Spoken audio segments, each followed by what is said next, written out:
പരാതി തീർക്കാം. നിങ്ങൾക്ക് നിങ്ങളെ അമ്മ തന്നെ നല്ലത്. അയ്യോ സീത, എന്താ അമ്മേ? മോള് ഇവരെ പ്രശ്നം ഒന്ന് തീർത്തു കൊടുത്തേ. എന്താ പ്രശ്നം? എന്താ കാര്യം? അത് പിന്നെ പാറുവിന്റെ മാല കാണുന്നില്ലല്ലോ, അത് തുമ്പി എടുത്തെന്ന് പറഞ്ഞ് വഴക്കിട രണ്ടാളും. പാറു, നിന്റെ മാലയുടെ? അമ്മ അത് കാണുന്നില്ല. തുമ്പി എടുത്തതാ തോന്നുന്നു. തുമ്പി, നീയാണ് അവളെ മാല എടുത്തേ? എനിക്ക് എന്തിനാ അമ്മ അവളെ മാല? ഞാൻ എടുത്തില്ലെന്ന് കുറേ പ്രാവശ്യം ചേച്ചിയോട് പറഞ്ഞു. പാറു, നീ അവളെ എടുക്കുന്നത് കണ്ടണോ? അതില്ല. പിന്നെ എങ്ങനെ അവളെ എടുത്തത് മനസ്സിലായേ? അവളെ കയ്യിൽ ഞാൻ ഇന്നലെ കണ്ടിരുന്നേ. അമ്മടെ പ്ലസു, അതെന്റെ മാല എനിക്കോ? അമ്മേ, അതെന്റെ മാലയാ. മാമ രണ്ടാക്കും ഒരേപോലെയുള്ള മാല വാങ്ങി തന്നത്. ദാ നിക്കവിടെ. അയ്യോ പെട്ട്. എന്താ അമ്മേ? നീ എങ്ങോട്ടാ പോകുന്നേ? അത് പിന്നെ അമ്മേ, എന്നെ കളിക്കാൻ ആരോ വിളിച്ചെന്ന് തോന്നുന്നു. ആരും മോനെ വിളിച്ചിട്ടില്ല. ദാ സത്യം പറ, നീ പാറുവിന്റെ മാല എടുത്തനോ? ഇല്ലമ്മേ, ഞാൻ എടുത്തിട്ടില്ല. സത്യമാണല്ലോ പറഞ്ഞത്. സത്യം. ഓക്കേ പാറു, നീ പോയി വടി എടുത്ത് വാ. ശരി അമ്മേ. രണ്ടാളോണ്ട് ഞാൻ ചോദിക്കുക, ആരെടുത്തതെന്ന് വേഗം പറഞ്ഞോളി. ഞാൻ എടുത്തിട്ടില്ല അമ്മേ. അമ്മ ഇതാ. അപ്പൊ രണ്ടാളും എടുത്തിട്ടില്ല എന്നല്ല പറഞ്ഞേ? അമ്മ, ഞാൻ സത്യം പറയുന്നു, ഞാൻ എടുത്തിട്ടില്ല. നീ എന്തിനാണ് കരയുന്നത്? ഞാൻ വടി എടുത്തതല്ലേ ഉള്ളൂ. അമ്മേ, പാറുവിന്റെ മാല എടുത്തത് ഞാനാ. എന്നിട്ട് ആ മാലയുടെ? അത് പിന്നെ അമ്മേ, ആ മാല പൊട്ടിപ്പോയി. അമ്മേ മിണ്ടി പോകരുത് നീ. നിന്റെ സാധനങ്ങൾ നീ സൂക്ഷിക്കണം. ദാ ഞാൻ നിന്നോട് പറഞ്ഞേക്കുന്നേ, ചേച്ചിമാരെ സാധനം എടുത്ത് കളിക്കരുത് എന്ന് എത്ര പ്രാവശ്യം പറഞ്ഞിട്ടുണ്ട്. അമ്മേ സോറി അമ്മേ. എന്നിട്ട് അതിന്റെ മുത്തുകളൊക്കെ എവിടെ?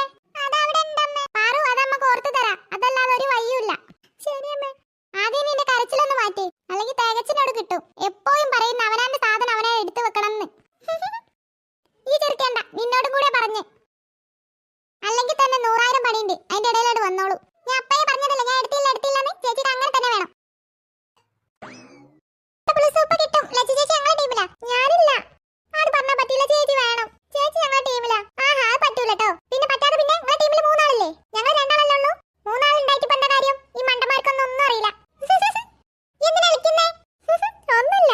അധികം കളിക്കല്ലേ. ഞാൻ ചോദിച്ചാ എനിക്കെന്താ? ഞാൻ എന്റെ വായനോടല്ലേ ചോദിക്കുന്നേ? ഓ മതി, നിർത്തി. ലച്ചു ചേച്ചി പറഞ്ഞോണ്ട് ഞാൻ മിണ്ടാതെക്കാം. ഓ, അല്ലെങ്കിൽ നീ എന്താ ചെയ്യാ? ദേവു, മതി, നിർത്ത്. ലച്ചു ചേച്ചി വേരി കളിക്കാന്. ശരി, അപ്പൊ നമുക്ക് തുടങ്ങാം.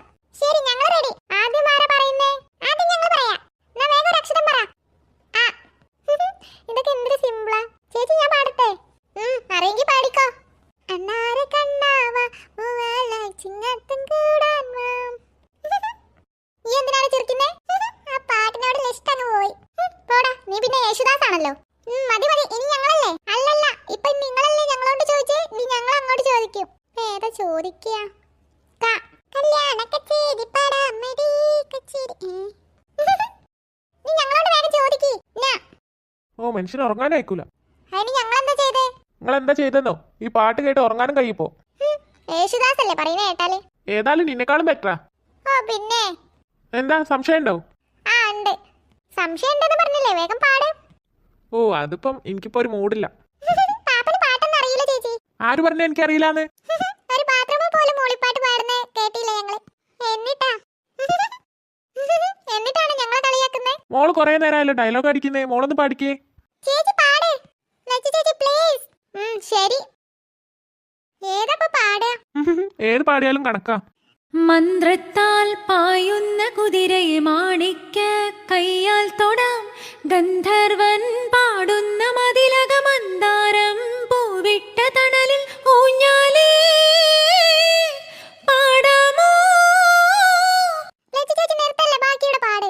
മാനത്തെ മാമന്റെ തളികയിൽ മാമുണ്ണാൻ പോകാമോ നമുക്കിനി? തുമ്പീവ തുമ്പക്കുടത്തിൻ തുഞ്ചത്തായി ഊഞ്ഞാലിടാം.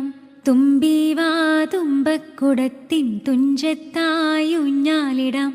ആകാശ പൊന്നാലിൻ നിലകളെ ആയത്തിൽ തൊട്ടേ വരാം. ആകാശ പൊന്നാലിൻ നിലകളെ ആയത്തിൽ തൊട്ടേ വരാം. തുമ്പീവാ തുമ്പക്കുടത്തിൻ തുഞ്ചത്തായി ഊഞ്ഞാലിടാം. വലിയ രസമൊന്നുമില്ല. ലച്ചു ചേച്ചി അടിപൊളിയായിട്ടുണ്ട്. താങ്ക് യുടാ. എനിക്ക് ഇത്ര രസത്തിലേ പാടാൻ അറിയുള്ളൂ. നീ ഇയാളൊന്ന് പാടിക്കേ. അയ്യോ പെട്ട്. എന്തേച്ചി, ഞാൻ വരുന്നു. അതിന് നിങ്ങൾ ആരെ വിളിച്ചേ? പിന്നെ എന്നല്ലേ വിളിച്ചേ? നീ കേൾക്കാത്തോണ്ടാ. എന്തിനാ വിളിച്ചതെന്ന് നോക്കട്ടെ, എന്നിട്ട് വരാം. നീ പാപ്പ വന്നത് തന്നെ. നന്ദൂട്ടൻ അങ്ങോട്ട് വന്നേനിയോ? ഹായ് ലച്ചു ചേച്ചി, വാ. നന്ദൂനെ കണ്ടോ? ആ നന്ദൂട്ടൻ ഉണ്ണിക്കുട്ടന്റെ ഒപ്പം കളിക്കുന്നുണ്ട്. ചേച്ചി വാ. ഞാൻ പോട്ടെ. പോവല്ലേ ലച്ചു ചേച്ചി. ലച്ചുസേ, മോള് ഇന്നലെ നല്ല പാട്ടൊക്കെ പാടിയെന്ന് കേട്ടല്ലോ. അങ്ങനെയൊന്നുമില്ല. നല്ല അടിപൊളിയായി പാടും അച്ഛമ്മേ. ആണോ? അങ്ങനെയൊന്നുമില്ല അച്ഛമ്മേ, അവര് വെറുതെ പറയാ. ഞങ്ങൾ സത്യം അച്ഛമ്മേ പറഞ്ഞേ, ലച്ചു ചേച്ചി നന്നായി പാടും. എനിക്ക് ഈ പാട്ട് പാടുന്നവരെ ഒരു പ്രത്യേക ഇഷ്ടാ. അച്ഛമ്മയോട് കേൾക്കട്ടെ, ലച്ചു ഒരു പാട്ട് പാട്. അത് പിന്നെ അച്ഛമ്മേ പറ്റൂലെന്ന് പറയരുത്. ഇല്ല, ഞാൻ പാടാം. ലച്ചു ചേച്ചി പാടല്ലേ? അമ്മനെ വിളിക്കട്ടെ. അയ്യോ, അതൊന്നും വേണ്ട. അമ്മേ, ഓ ഈ അമ്മ ദേ ഇവിടെ പോയി കിടക്കുന്നു. അമ്മേ, ഹൈ രണ്ടെന്തിനാ വിളിച്ചു പോകുന്നേ? ആരത്? ലച്ചുവോ? അമ്മേ, ലച്ചു ചേച്ചി പാട്ട് പാടാൻ പോവാ. ഇന്നലെ മക്കൾ പറഞ്ഞപ്പോ എനിക്കും ഉണ്ടായി ആഗ്രഹം കേൾക്കണമെന്ന്. അങ്ങനൊന്നും ഞാൻ പാടത്തില്ല, ചെറുതായി. അത് മതിയല്ലോ, അത് തന്നെ ദൈവത്തിന്റെ ഒരു അനുഗ്രഹല്ലേ. മോള് വാ, ഇവിടെ ഇരിക്കി. വേണ്ട അച്ഛമ്മ, ഞാൻ ഇവിടെ നിന്നോളാം. ലച്ചു ഇവിടെ വന്നിരിക്കടി. ലച്ചു ചേച്ചി പാട്. ഏത് പാട്ടപ്പ പാട്? ലച്ചു ചേച്ചി ഇന്നലത്തെ പാട്ട് തന്നെ മതി, എനിക്ക് നല്ല ഇഷ്ടായി. അത് വേണോ? വേണം.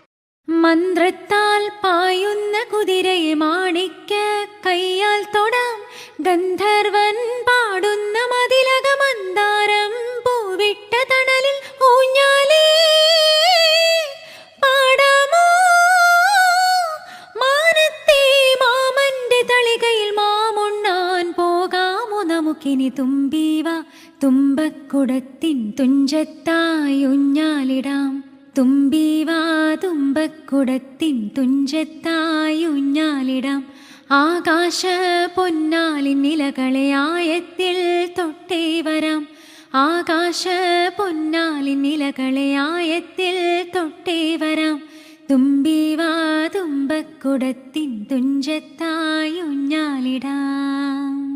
ഹായ്, അസ്സലായിട്ട് പാടിയല്ലോ മോളെ. ഇതാണോ കുറച്ചേ അറിയുള്ളൂന്ന് പറഞ്ഞേ?